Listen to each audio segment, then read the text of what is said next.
सुनो, मुझे तुम बहुत याद आती हो। तुम्हारे साथ गुजारा वक्त बहुत याद आता है।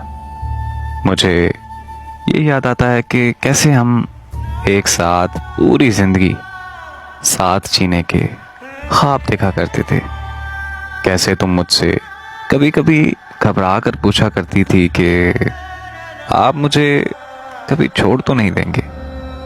और मैं तुम्हें हर बार यही कहता था कि मैं आखिरी सांस तक तुम्हारा हूं और तुम्हारा ही रहूंगा।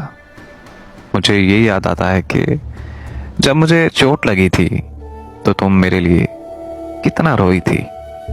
बहुत याद आता है कि जब मैं तुमसे नाराज हो जाता था तो तुम मेरा कैसे लाड लुटाया करती थी।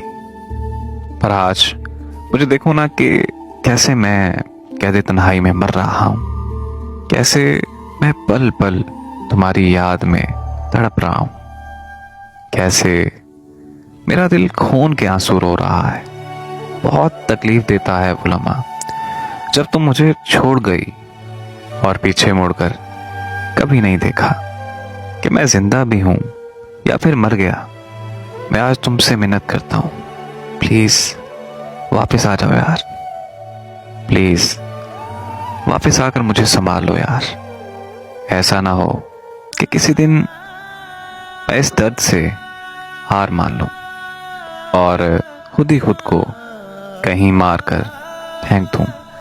प्लीज यार, मेरी तुमसे एक आखिरी इल्तिजा है, मेरे पास वापस आ जाओ। मुझे तुम्हारे साथ की जरूरत है।